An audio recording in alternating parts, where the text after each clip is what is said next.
कतई हकदार नहीं है बहना। बिल्कुल स्पष्ट और साफ आवाज में पौधों की वार्तालाप सुन मंत्री एकदम सन्न रह जाता है। उसके आश्चर्य का कोई ठिकाना नहीं था। हक्के बक्के खड़े मंत्री के देखते देखते चंपा का पौधा आकाश में जा लगा। ये देख एकदम सुन्न खड़े मंत्री के पूरे शरीर में सिरहन दौड़ गई। गांव वाले भी खड़े खड़े ये पूरा तमाशा देख रहे थे। तभी बांस के पौधों से आवाज आती है, जाइए मंत्री जी और अपने राज कार्यों को देखिए। आप किसी इंसान की जिम्मेदारी लेने के योग्य नहीं हैं। मंत्री भौचक्का खड़ा बांस के पौधों को देखता हुआ सब सुन रहा था। आगे बांस का पौधा कहता है, मंत्री जी, राजा महाराज तो युद्ध में चले गए थे। उनके बाद हमारी माँ की देख रेख का दायित्व आपका ही था, और कुछ नहीं तो कम से कम हमारी माँ के प्रसव के दौरान तो वहाँ हाजिर रहकर ये देखते कि उन्हें किसी बात की कोई परेशानी तो नहीं। पर आपने तो उनकी कोई खैर खबर तक नहीं ली। बांस के पेड़ों की आवाज सुन हैरान खड़ा मंत्री विचार करता है कि ये पौधे बोल कैसे रहे हैं और इतना सब कैसे जानते हैं। वो सोचता है, बात तो बिल्कुल सही कह रहे हैं, मैंने रानी राजलक्ष्मी की कोई सुध नहीं ली।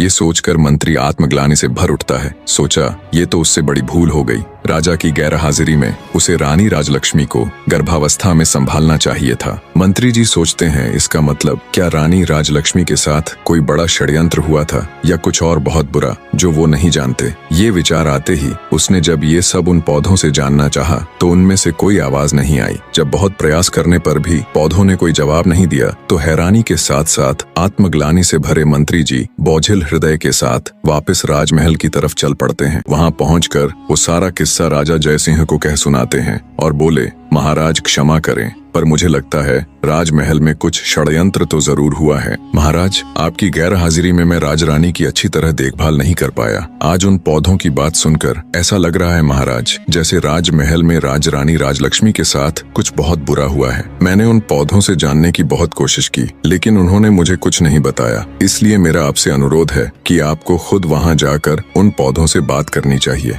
हो सकता है वो आपको सारी बात बता दें। भरोसेमंद वजीर गौरीनाथ की पूरी बात सुन राजा जयसिंह कहते हैं, ठीक है मंत्री जी, हम वहां अवश्य जाएंगे और साथ में अपनी 6 रानियों को भी लेकर जाएंगे। राजा की बात सुन मंत्री जी बोले, महाराज, मेरी आपसे एक गुजारिश है। मैं छोटी रानी राजलक्ष्मी को भी अपने साथ वहां लेकर जाना चाहता हूं। राजा बोले, ठीक है मंत्री जी, आप ऐसा कर सकते हैं, पर वो दुष्ट मेरी आंखों के सामने न आने पाए, इस बात का ध्यान रखना। मंत्री बोला, जी महाराज। अगले दिन राजा जयसिंह अपनी रानियों के साथ आकाश चंपा का रहस्य जानने के लिए निकल पड़े। सबसे आगे रथ में राजा और उसकी पटरानी चल रहे थे। उससे पीछे वाले रथ में राजा की 5 रानियां और पीछे भी अन्य कई प्रमुख सभा सदस्य साथ जा रहे थे। राजा से आज्ञा ले चुके मंत्री ने रानी राजलक्ष्मी को अपने परिवार सहित बड़े आदर से पालकी में उन्हें बिठा दिया था। राजा का